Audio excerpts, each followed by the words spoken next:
Bienvenue mes capis. Nous parlons ici de la supposée relation entre les chanteurs gospel ivoiro-camerounais KS Bloom et Indira Baboké. Ensuite, du bébé lancé du haut de l'étage d'un immeuble. Surtout, n'oublie pas de t'abonner et d'activer la cloche de notification, ainsi tu seras informé de chaque nouvelle vidéo. À malin et demi. KS Bloom, encore toi, le tour si tu as fait fort. Ton histoire avec les promoteurs camerounais avait ainsi une raison que tu as omis de mentionner sur ta vidéo lors de ton séjour au Cameroun. Et ce n'est que maintenant que les moutons de la toile prennent conscience. Tu nous as bien eu.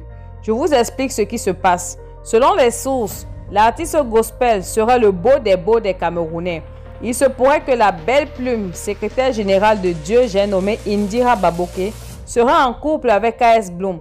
Les deux toutoureaux ont récemment été aperçus dans une voiture. Tout joyeux, les yeux s'illuminaient au regard de l'un envers l'autre, avec des sourires aussi larges et débordants telle la mer Méditerranée. Ceci explique tout du comportement des promoteurs qui seraient mécontents de cette relation, car les Camerounais ont pensé qu'il leur revient de prendre les femmes ivoiriennes et la posture inverse est plus que gênante. Surtout, le Camerounais se veut très protecteur. Entre-temps, félicitons le jeune couple gospel en attendant les fiançailles, suivi des noces de mariage et enfin des bébés illuminés. La scène aurait eu lieu à Bonamou Sadi, un quartier chic à Douala, où un nourrisson est lancé du 3e niveau d'un immeuble par son oncle âgé de 15 ans. Le nommé Frédéric serait venu pour les vacances chez la fiancée de son frère aîné et commet cet acte. Il aurait donné 3 versions sur lesquelles la première, le bébé pleurait et vomissait beaucoup. La deuxième, ce fut un accident pendant les jeux. Et la dernière, la plus scandaleuse, la mère de l'adolescent, c'est-à-dire la grand-mère du nourrisson, aurait poussé son fils à poser cet acte car elle n'appréciait pas la relation de son fils aîné avec la jeune dame, la maman du bébé.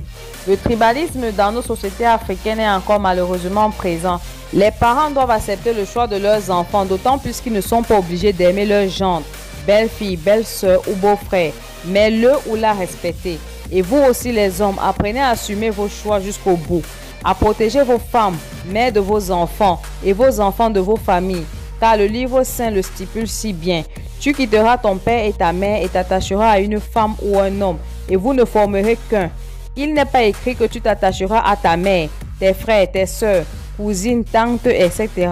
Car aussi vrai que ces derniers demeurent ta famille, souviens-toi que la principale famille émane de ta propre fondation, dont tu es appelé à la protéger et à la défendre, au-delà de tout et de tous.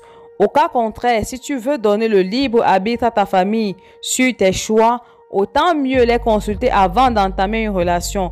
Et si celle-ci ne les plaît pas, tu arrêtes tout assez rapidement, au lieu de mettre les enfants d'autrui dans des situations indescriptibles plus tard. Et pour ma part, tout homme qui ne peut pas prendre ses propres décisions n'est pas un homme, mais un garçonnet, ou mieux une femmelette. C'est tout pour cette vidéo. À la prochaine, prenez soin de vous mes capis.